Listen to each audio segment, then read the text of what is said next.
Hello dear students, welcome to Lucky Tutorials.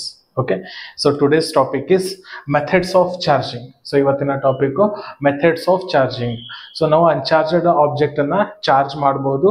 So by three methods, ಮೂರು method ಗಳಿದೆ. So first is charging by friction, charging by conduction and charging by induction. Three methods ಇದೆ. So ಅದರಲ್ಲಿ first method charging by friction method. Okay, ಹೇಗೆ charge ಮಾಡಬಹುದು? See, when two bodies are rubbed against each other, one of them loses electron, becomes positively charged, and when it gains electron it becomes negatively charged. So ಏನಾಗುತ್ತೆ, ಎರಡು object ನಾವು rub ಮಾಡಿದಾಗ so one of the object ಏನಾಗುತ್ತೆ, electron loose ಮಾಡುತ್ತೆ, ಇದಕ್ಕೆ electron transfer ಮಾಡುತ್ತೆ. So one of the object ಏನ್ ಮಾಡುತ್ತೆ, ಎಲೆಕ್ಟ್ರಾನ್ಸ್ ಗೇನ್ ಮಾಡುತ್ತೆ. ಸೊ ಎಲೆಕ್ಟ್ರಾನ್ ಲೂಸ್ ಮಾಡಿದ್ರೆ it becomes positively charged, electrons gain ಮಾಡಿದಾಗ it becomes negatively charged. ಒಂದು ಎಕ್ಸಾಂಪಲ್ ನೋಡೋಣ.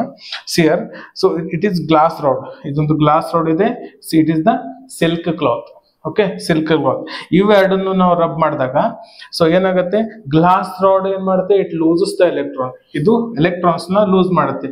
ಸೊ ಇಲ್ಲಿಂದ ಇಲ್ಲಿಗೆ ಎಲೆಕ್ಟ್ರಾನ್ ಟ್ರಾನ್ಸ್ಫರ್ ಮಾಡುತ್ತೆ. ಇದು it loses the electron. Again silk cloth gains the electron.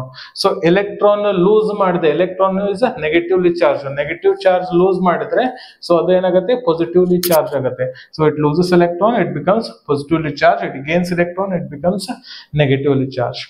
Okay, so this is nothing but a charging by friction. Second method. So ಎರಡನೇ method of a charging an uncharged body. The second method is charging by conduction method. Okay, so ನೋಡಿದ್ರೆ definition is the process in which the uncharged conductor becomes charged when it is in contact with the charged body is called charging by conduction method. So okay, so ಇದನ್ನ understand ಮಾಡ್ಕೊಳ್ಳಿ. So ಕೆಳಗಡೆ ಒಂದು example ಇದೆ. So let suppose it is a charged body. Okay, it is the charged body, it is uncharged body. So ಈಗ ನಾವು uncharged ಬಾಡಿನ charge ಮಾಡ್ತಾ ಇದೀವಿ. Okay, so charged body and uncharged body ಇವೆರಡು ಏನ್ ಮಾಡ್ರಿ, take it them in a contact. ಎರಡು ಏನ್ ಮಾಡ್ರಿ, ಕಾಂಟ್ಯಾಕ್ಟ್ ಒಳಗೆ ತಗೊಂಬರ್ರಿ. ಸೊ ಕಾಂಟ್ಯಾಕ್ಟ್ ಒಳಗಿದ್ದಾಗ kept in a contact. Contact ಒಳಗಿದ್ದಾಗ ಏನಾಗುತ್ತಾ, ಎಲೆಕ್ಟ್ರಾನ್ಸ್ ಸೊ ಇಲ್ಲಿಂದ ಪಾಸಿಟಿವ್ ಚಾರ್ಜ್ ಏನಾಗುತ್ತಾ, ಇಲ್ಲಿಂದ ಪಾಸಿಟಿವ್ ಚಾರ್ಜ್ ಇಲ್ಲಿ ಟ್ರಾನ್ಸ್ಫರ್ ಆಗುತ್ತೆ. ಸೊ ದಟ್ ಎರಡು ಬಾಡೀಸ್ ಏನಾಗುತ್ತೆ, ದೇ ಬಿಕಮ್ಸ್ ಚಾರ್ಜ್ಡ್. ಸೊ ಇಲ್ಲಿ ಅಂಡರ್ಸ್ಟ್ಯಾಂಡ್ ಮಾಡ್ಕೊಳ್ಳಿ. So it is positively charged, it is the uncharged body. So when positively charged, ಇದು positive charge ಇದೆ, uncharged body ಇದೆ. So positive charge near in contact ಅಂದ್ರೆ ಏನಾಗುತ್ತೆ, so it attracts the negative charge. So ಇಲ್ಲಿ ಈ ಬಾಡಿಯಲ್ಲಿ ಇರೋ negative charges ಏನಾಗುತ್ತೆ, ಪಾಸಿಟಿವ್ ಅಲ್ಲಿ ಟ್ರಾನ್ಸ್ಫರ್ ಆಗುತ್ತೆ. So that it loses the electron, some of the electron to this body. Okay, positive charge attracts the electron, negative charge. So electrons ಲಿಂದ transfer ಆದ್ರೆ so automatically this body becomes positively charged. Okay, so like this, when two bodies are in contact, ಎರಡು ಬಾಡಿನ contact ಒಳಗೆ ಇಟ್ಟಾಗ one is uncharged and one is uncharged body, ಎರಡು ಬಾಡಿನ contact ಒಳಗೆ ಇಟ್ಟಾಗ so uncharged body ಏನಾಗುತ್ತೆ, ಚಾರ್ಜ್ ಆಗುತ್ತೆ. So this is second method. Third method of charging. Okay, ಮೂರನೇ ಮೆಥಡ್ ನೋಡ್ರಿ, charging by induction method. Okay, charging by induction method means here the process in which an uncharged conductor becomes charged by the influence of external charge brought nearer to it is called a charging by induction method. So charging by conduction ಅಲ್ಲಿ ನಾವು ಏನ್ ಮಾಡ್ತೀವಿ, two conductors ನ contact ಅಲ್ಲಿ ಇಟ್ಟಿದ್ದೀವಿ, so charge transfer ಆಗಿತ್ತು. So but induction method ಅಲ್ಲಿ so there are two conductors but contact ಅಲ್ಲಿ ಇರಲ್ಲ, ಜಸ್ಟ್ ಏನ್ ಮಾಡ್ತೇವೆ, ನಿಯರ್ ತರ್ತೀವಿ. ಓಕೆ, ನಿಯರ್ ತಂದ್ ಕೂಡ ಏನಾಗುತ್ತೆ, ಇನ್ಫ್ಲೂಯೆನ್ಸ್ ಆಗುತ್ತೆ.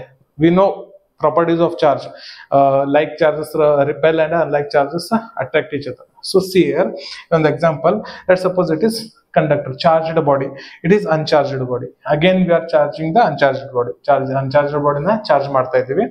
But this time we are not kept in a contact. ಇದು ಕಾಂಟ್ಯಾಕ್ಟ್ ಒಳಗಿಲ್ಲ, ಮಿಡಲ್ ಏನಿದೆ, ಗ್ಯಾಪ್ ಇದೆ.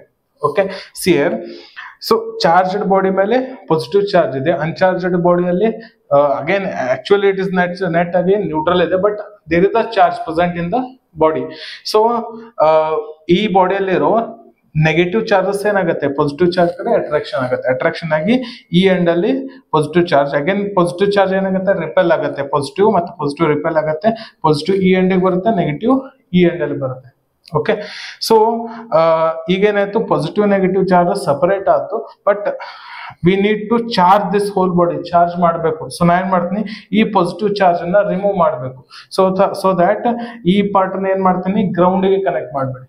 ಓಕೆ, ಸೊ ಇದು ಅರ್ಥಿಂಗ್ ಆರ್ ಗ್ರೌಂಡಿಗೆ ಕನೆಕ್ಟ್ ಮಾಡಿಬಿಟ್ರೆ ಪಾಸಿಟಿವ್ ಚಾರ್ಜಸ್ ಏನಾಗುತ್ತೆ, ಇಲ್ಲಿಂದ ಫ್ಲೋ ಆಗಿ ಗ್ರೌಂಡ್ ಅಲ್ಲಿ ಹೋಗ್ಬಿಡುತ್ತೆ. ಓಕೆ, ಸೊ ಆಮೇಲೆ ಈ ಸೆಟಪ್ ನ ತೆಗೆದ್ಬಿಟ್ರೆ ಈ ಚಾರ್ಜ್ ಏನಾಗುತ್ತೆ, negative charge all over the body spread ಆಗುತ್ತೆ. ಸೊ ದಟ್ ಈ ಬಾಡಿ ಏನಾಗುತ್ತೆ, ನೆಗೆಟಿವ್ಲಿ ಚಾರ್ಜ್ ಆಗುತ್ತೆ. Okay, so that charged body uncharged body ಎರಡು ನಿಯರ್ ಇಟ್ಟಾಗ because of influence of charges. So positive charge ಏನ್ ಮಾಡುತ್ತೆ, ನೆಗೆಟಿವ್ ಚಾರ್ಜ್ ಅನ್ನು ಅಟ್ರಾಕ್ಷನ್ ಮಾಡುತ್ತೆ. ಸೊ ಒನ್ ಸೈಡ್ ನೆಗೆಟಿವ್, ಇನ್ನೊಂದು ಸೈಡ್ ಪಾಸಿಟಿವ್ ಚಾರ್ಜ್ ರಿಪೆಲ್ ಮಾಡಿದ್ರೆ ಈ ಪಾಸಿಟಿವ್ ಚಾರ್ಜ್ ಈ ಎಂಡಿಗೆ ಬರುತ್ತೆ. ಈ ಪಾಸಿಟಿವ್ ಚಾರ್ಜ್ ಅನ್ನ ರಿಮೂವ್ ಮಾಡ್ಲಿಕ್ಕೆ ನಾನು ಅರ್ತ್ಗೆ ಕನೆಕ್ಟ್ ಮಾಡಿದ್ರೆ ಚಾರ್ಜಸ್ ಎಲ್ಲ ಅರ್ತ್ ಅಲ್ಲಿ ಫ್ಲೋ ಆಗ್ಬಿಟ್ರೆ so remaining with the negative charge. After that, this body becomes negatively charged. So these are the three types of charging. See, three methods of the charging of the body.